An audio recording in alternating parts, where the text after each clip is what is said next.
In previous classes, we already learnt about vapor compression refrigeration system. At first, we recapitulate or recollect the things which we already discussed in vapor compression refrigeration system. Before moving to our new topic, it is vapor absorption refrigeration system. Let us see the vapor absorption refrigeration diagram.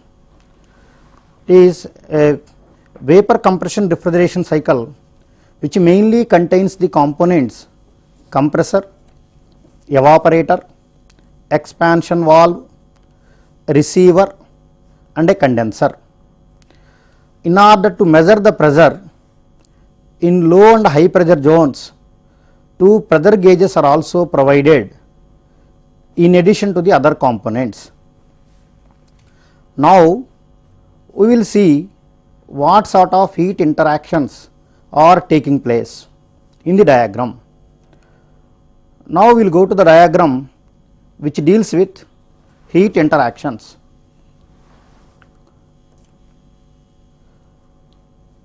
Here, there are two heat transfers, one is in the evaporator and the other is in the condenser, and there are two work transfers, one is in the compressor and the other is in the expansion valve.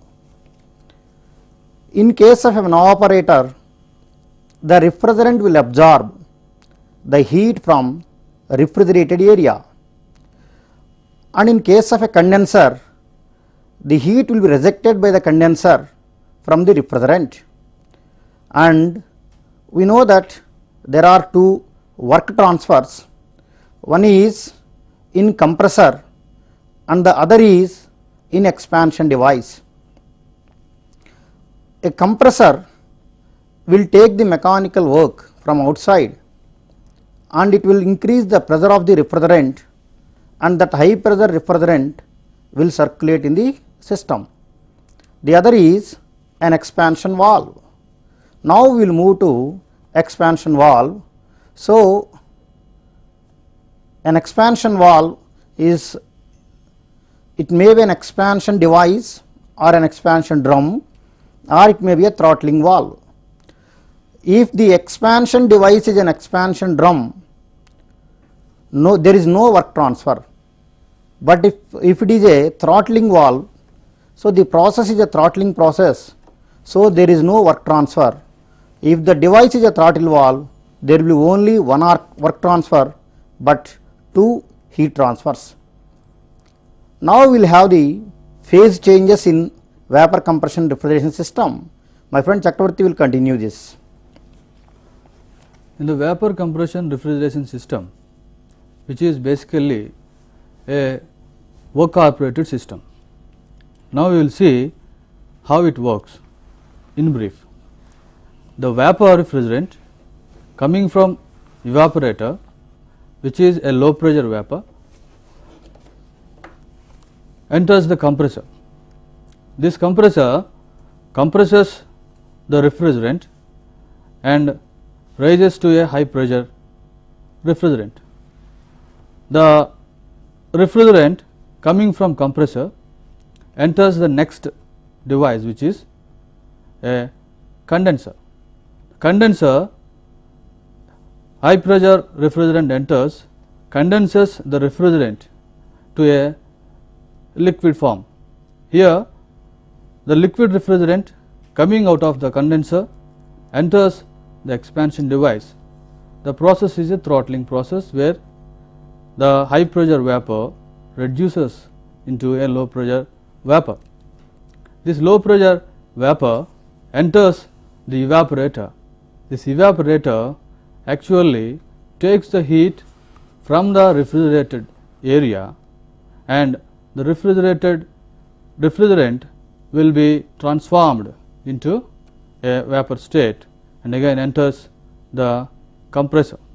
Like this, the cycle repeats for number of times. Now, we will go to the topic of our today's discussion, that is vapor absorption refrigeration system. This vapor refrigeration system mainly consists of raising the low pressure vapor to a high pressure vapor using a device. In the vapor compression system, this work has been done by a compressor. In the case of vapor absorption system, this is done by collectively an absorber, a generator and an expansion valve and a pump. The condenser and the evaporator are the common elements for the both systems. The principle of the vapor absorption system is it uses two substances which have affinity for each other at low temperature and pressure and can be separated when heated. One substance is refrigerant and the other substance is absorbent.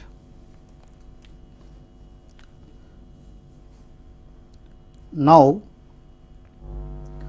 we will discuss about basic unit of vapor absorption refrigeration system.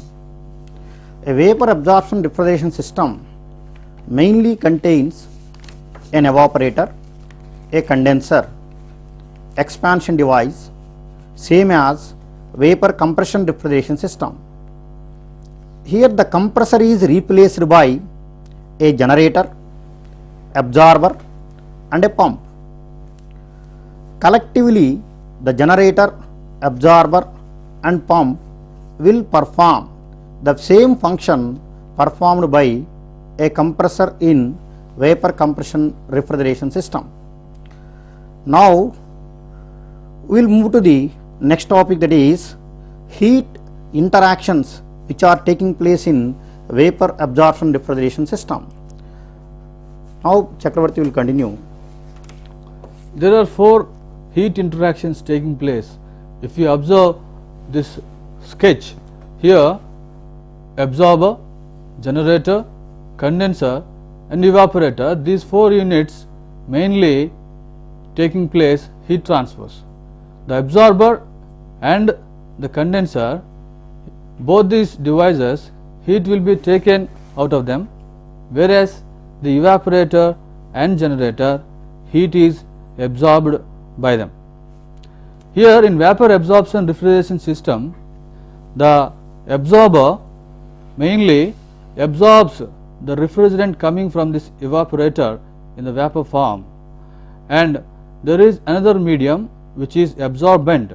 The absorbent and the refrigerant both will be mixing in this absorber, and by virtue of that mixing, the latent heat of condensation or the liquid heat that will be liberated from the absorber, and the temperature of the mixture tends to rise. So if the temperature increases, the absorption rate will be decreased. So in the absorber, the heat is controlled or the temperature is controlled by circulating cooling water, and this constant temperature absorption process continues, and this mixture is going through a device which is a pump, and it is pumped to the generator. Here generator is the next heat exchanger. Generator mainly takes the heat from external source, and the mixture which is absorbent and the refrigerant is heated, and the refrigerant is separated from the absorbent in the generator. So heat is given to the generator in this system. Now the separated vapor which is going to the next device, which is condenser. This is also a heat exchanger, where the heat contained in the vapor will be taken out in order to reduce or transform into a liquid phase. So heat is taken out of the condenser again by circulating cooling water. Another heat interaction medium is the actual evaporator.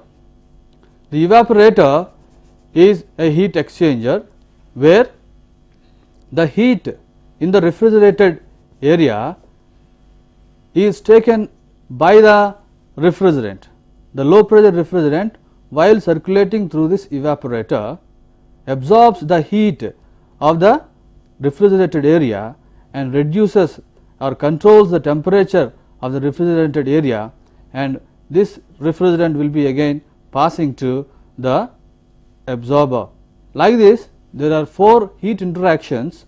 2 are taking place in the condenser and absorber in the similar way, and evaporator and generator are taking place in the similar way, whereas generator and condenser works at the constant pressure and absorber and evaporator also works at the same pressure. Now the next topic is, now we will move to basic absorption unit and how the refrigerant phases will change in a vapor absorption refrigeration system.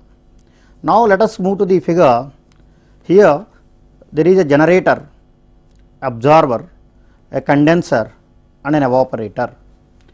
At first, the refrigerant absorbent combination, it becomes a strong solution.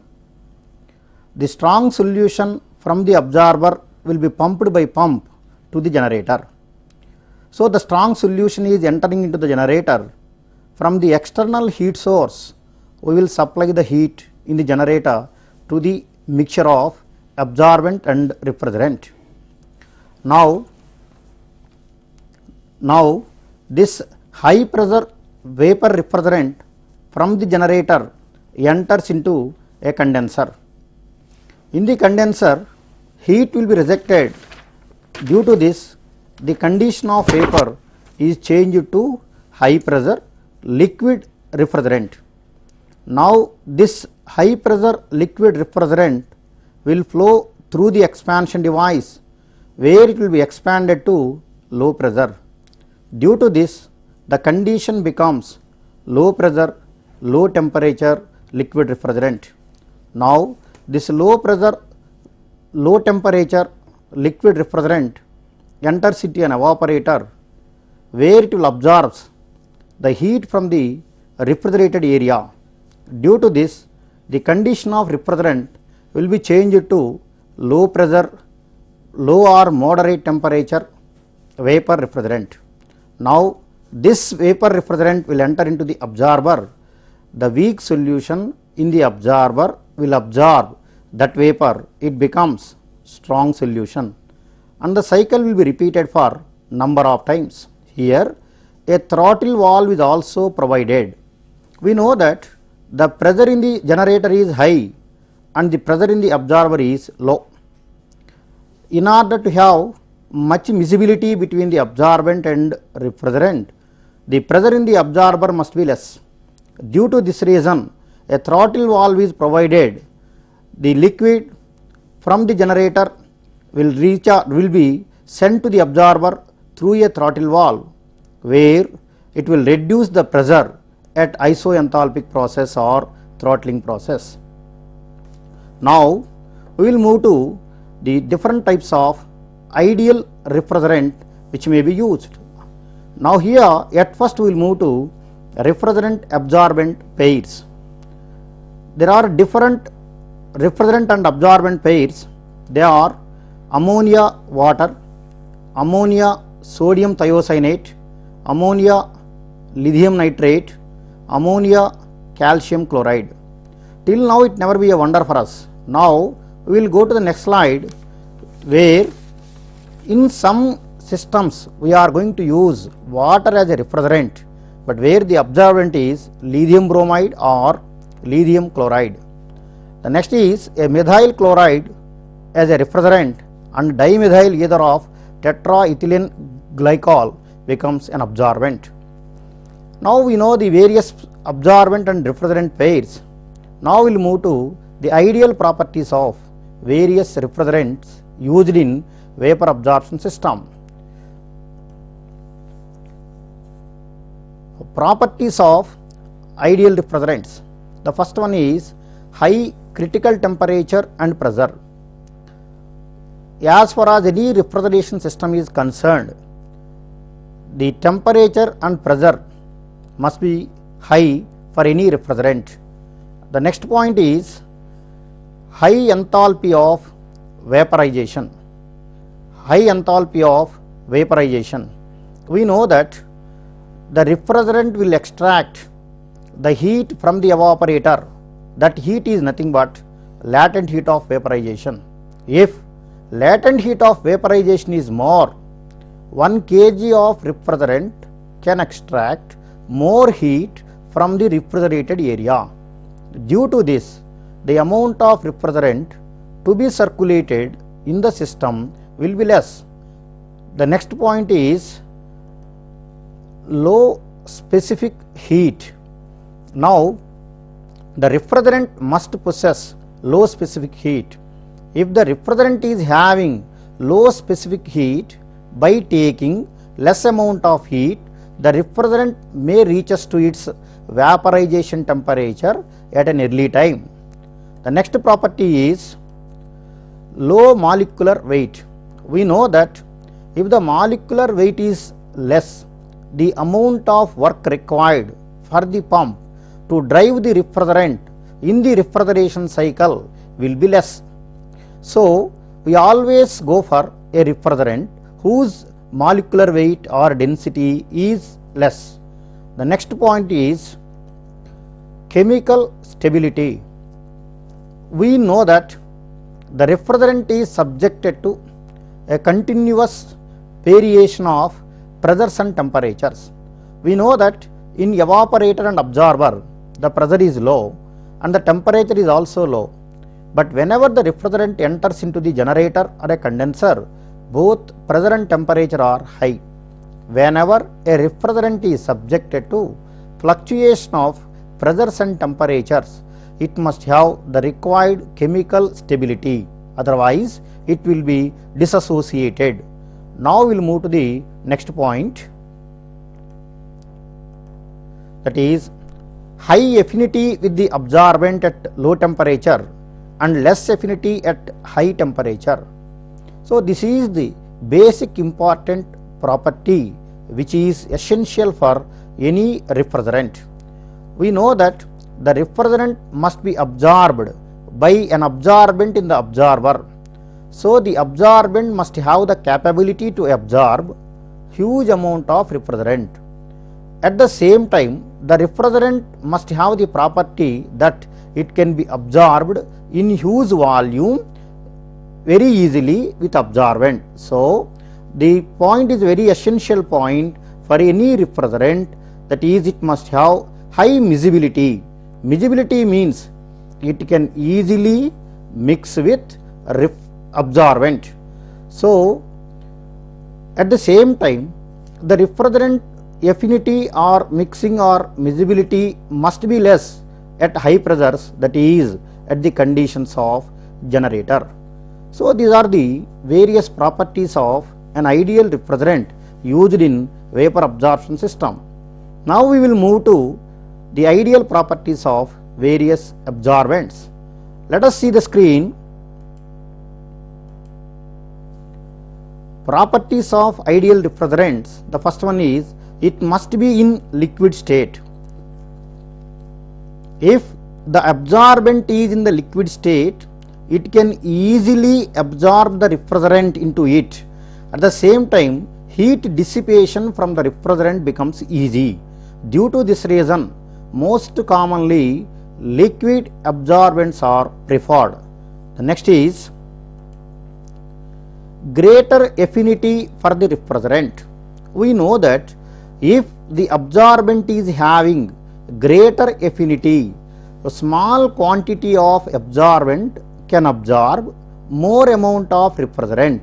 Due to this, the amount of absorbent refrigerant mixture which must be pumped by the pump will be considerably less. In turn, the efficiency of the system will be increased. Now, we will go to the other property, that is while absorbing the refrigerant, heat emitted must be minimum. We know that in the absorber, the refrigerant can easily miscible with the absorbent only at low pressure and low temperature. In order to maintain the low temperature in the absorber, the amount of heat dissipated by the refrigerant while mixing with the absorbent must be as minimum as possible.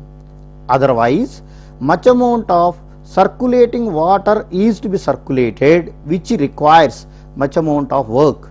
Due to this reason, the amount of heat dissipated by the refrigerant while mixing with absorbent must be as minimum as possible. Now we will move to the next property. Next is high boiling point. We know that always the saturation temperature required for any refrigerant must be as high as possible. Whenever the saturation temperature is high, then only it is possible for you to maintain the refrigeranted space at low temperature. So the next one is low specific heat. It is same as refrigerant. If the specific heat is less, it is possible for the absorbent to increase its temperature by taking less amount of heat. Now we will go to the another property, that is chemical stability. Very similar to refrigerant, absorbent must have the required amount of chemical stability. Why? Because it is also subjected to various pressures and temperatures. So the next one is low viscosity. If absorbent is having more viscosity, whose density will be more? In order to pump the high density liquid, the amount of work required will be more. In order to reduce the amount of work required, the viscosity of the absorbent must be as minimum as possible. Right. Now the next one is a properties of ideal absorbent and refrigerant pairs. My friend Chakravarti will continue this. As we know, in the vapor absorption system, which is a 2 or 3 fluid system, the basic difference between the compression and the absorption system is the compression system only one working fluid will be there, but in a vapor absorption system there will be 2 or more than 2 working fluids at a time. Those 2 working fluids, which are referred generally as, one is refrigerant and the second one is absorbent. The pair of refrigerant and absorbent and their properties also play an important role in getting the work done by the vapor absorption system. The first property is the mixture should have a low specific heat. You should select the property or the refrigerant absorbent pair in such a way that it should carry a lesser specific heat, so that by little amount of heat the temperature will be raised. The next property is mixture should have low viscosity. At the same time, because with the increasing viscosity, the required work for the refrigerant absorbent pair will be increasing. So lesser work always preferred for getting the efficient cycle. So the mixture should have a low viscosity. The next point is the mixture should be non-corrosive also. We should select the refrigerant absorbent pair such that it should not corrode the surfaces of the various elements in the cycle. The next point is high solubility at the conditions of absorber and less solubility at the conditions of generator, because in the absorber the solubility must be high. The refrigerant coming from the evaporator will be mixing with the weak solution. Weak solution is the mixture of refrigerant and absorbent with less concentration of refrigerant. So in the absorber it should have the affinity to have high solubility. At the same time, in the generator, the refrigerant should have a lesser solubility, because at high temperature it should be separated from the absorbent. We say the strong solution because the concentration of the refrigerant is high in the mixture. Now we go to the next topic, that is theoretical vapor absorption refrigeration system. So theoretical vapor absorption refrigeration system, if you see this figure, we have a refrigerant and an absorbent. Basically this refers an aqua ammonia refrigeration system. Here you have the weak solution and a strong solution, and the first element is the absorber. Here in the absorber, the refrigerant coming from evaporator mixes in this chamber with the weak solution coming from the generator, and the mixed solution is pumped with the help of a pump. This is the pump, and this is pumped to the generator. The pump raises the low pressure weak solution, which is converted into strong solution by absorbing the refrigerant to a high pressure strong solution. In the generator, it is absorbing the heat and the refrigerant is getting separated from the absorbent. The next element in this cycle is a condenser.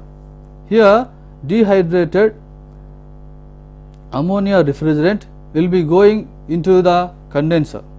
This is condensed inside the condenser, and the condensed ammonia is going into the next element or the component, which is a receiver.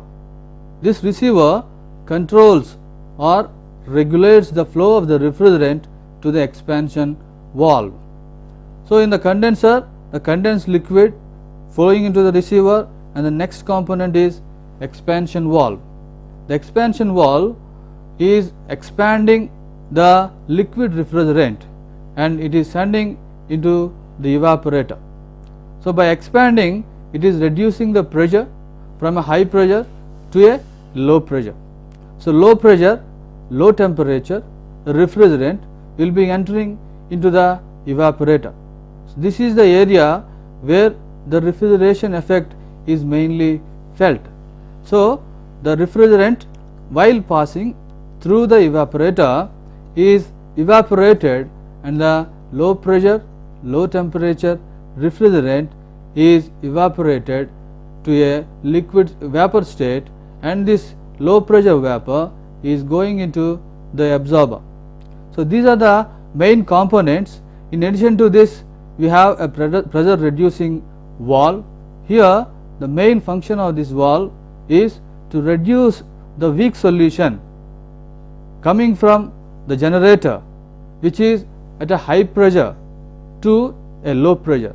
So this is basically a pressure reducing valve meant to reduce the pressure of the weak solution from the generator to the absorber.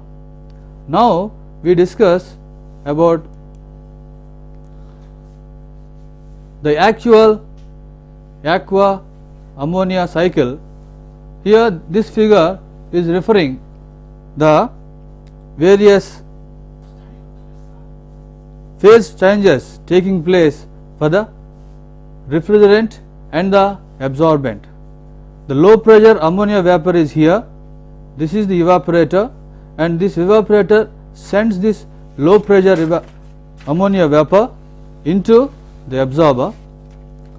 Here in the absorber, if you observe, the weak solution coming from the generator through a pressure reducing valve is absorbed and mixed in this absorber. The heat is liberated in order to maintain the temperature of the strong solution. It is circulated externally with a circulating water. Thus the temperature of this strong solution is maintained and increasing the absorption rate also. This ammonia and the absorbent here is the water which is converted into a strong solution, and by becoming the strong solution it is pumped. So, this is the pump which pumps the low pressure aqua ammonia solution to a high pressure aqua ammonia solution. So, this is the generator in which we have the ammonia refrigerant and water absorbent in a strong concentration, and generator generates or separates the refrigerant by taking the external heat. This is the way you have to heat the strong solution by virtue of waste gases or some fuel. The heat is taken by the generator and refrigerant is separated, and by separating the refrigerant the liquid becomes weak. That means the concentration of the refrigerant is reduced and it is entering through the pressure reducing valve and back to the absorber.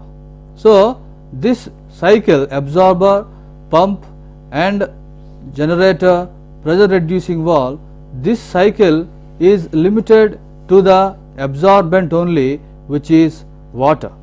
But the refrigerant coming out of the generator is passing through the generator coils to the next element, that is the condenser. So, this is a high pressure ammonia vapor which is completely dehydrated and it is passed to the condenser. So, high pressure ammonia vapor is entering the condenser, and in the condenser it is again condensed back into a liquid form. The high pressure liquid is entering through the condenser and through the receiver it is passing through the expansion valve. As we have discussed, receiver mainly regulates the quantity of the refrigerant flow, and the expansion here, the dehydrated refrigerant, that is ammonia here in this case, is expanded, and this expansion is taking place to reduce the pressure from high pressure to a low pressure. The low pressure refrigerant is going into this evaporator, and evaporator evaporates by absorbing the heat from the refrigerated area, and the refrigerant is again evaporated. This is how a theoretical ammonia water vapor absorption cycle will be working. Now we go and discuss about the actual cycle, because the theoretical cycle is not 100% possible practically. While discussing the previous topic, we have seen that the refrigerant coming from the generator is completely dehydrated, but practically complete dehydration is not possible. If you see this figure, it will be very clear. Now we will discuss this actual vapor absorption cycle, and my friend Nageswara Rao will continue. Now, at first we have to know what is the basic difference between a theoretical cycle and an actual cycle. In a theoretical cycle, we are assuming that everything will move as per our calculations, but in actual practice it is not right. We have to take some measures to increase the performance of the cycle. What are the various practical problems which we will encounter in vapor absorption system? The first is, we are assuming that we are supplying the heat to the generator. Generator contains strong solution of ammonia. By taking that heat, ammonia vapor will be liberated, and that ammonia vapor will enter into the condenser. But along with ammonia vapor, some more water particles or water vapor may enter into the condenser, where it will be condensed, and which causes the condenser coils to be choked, which prevents the circulation of refrigerant in the unit. The other one is, we know that we are using a pump to pump a strong solution from the absorber to the generator, and at the same time we are pumping the weak solution in the generator, that is after evaporating the ammonia vapor, the remnant in the generator is a weak solution of ammonia. It will be sent back to the absorbent, but we know that a much amount of heat is required for the strong solution to carry into the generator, and the temperature of weak solution coming from the generator to the absorber must be as minimum as possible. So here we can provide another device to have an heat exchange. Now we will go to the figure where we can discuss the actual cycle and the other components which we involved. At first we will go to this component, it is an analyzer. Let us see the analyzer. Analyzer, a pump is pumping the strong solution of ammonia into the generator, and a weak solution of ammonia from the generator is moving towards the absorber. Now we are providing a device, we are calling it as an analyzer. The ammonia vapor generated in the generator due to the supply of external heat is passed to the condenser. During this, there is a cross flow between the strong solution of ammonia which is entering into the generator and the ammonia vapor which is leaving the condenser. Whenever there is a cross flow, there will be a heat transfer between the ammonia vapor to the strong solution. Due to this heat transfer, if the ammonia vapor contains any of the water particles, they will be condensed and the water particles will be separated by means of this analyzer. Now we will go to the other device, that is a rectifier. We know that the refrigerant is coming from the generator into the. Hello, Chappande. What are the sources of heating in the generator? In generator we can supply the alternative fuels or exhaust steam. Hello, are you hearing me? Hello? Hello? Hello? Hello. Hello Hello? Hello. Question पूछने के बाद cut हो जाता है.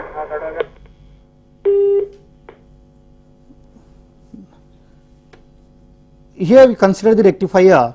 The rectifier, in rectifier, the refrigerant is coming from generator and is entering into it, and from the rectifier the ammonia or a liquid is entering into the generator and the vapor is leaving from the rectifier and it will enter into the condenser. Whenever the strong solution is strong ammonia vapor or high pressure ammonia vapor from the generator is entering into the rectifier, this ammonia vapor may contain certain amount of water vapor. If this water vapor is allowed to enter into the condenser, where it will be condensed.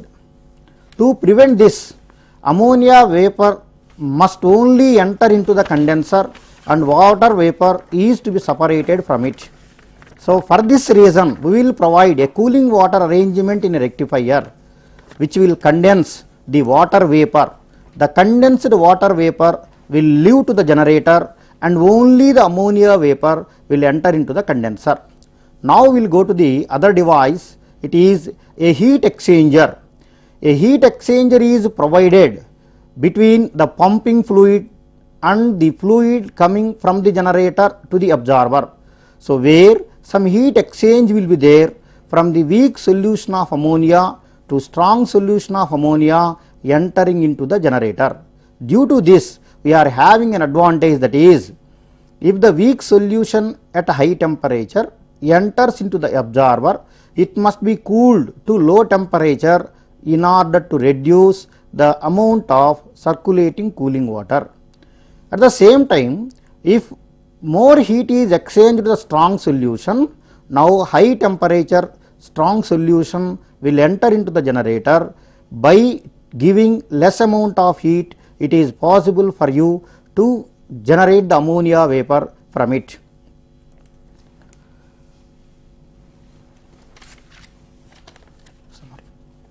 Now the summary is, as the temperature, Government Polytechnic Mathapatens. చెప్పండి sir. What are the sources of heat in the generator? The sources of heat in the generators are, you are asking the source of heat in the generator. The source of heat in the generator is the waste energy by virtue of non-conventional energies or solar energies we can use, and by using that waste energy or heat energy we can raise the temperature or heat the strong solution in the generator. Now, as the time is finishing, we are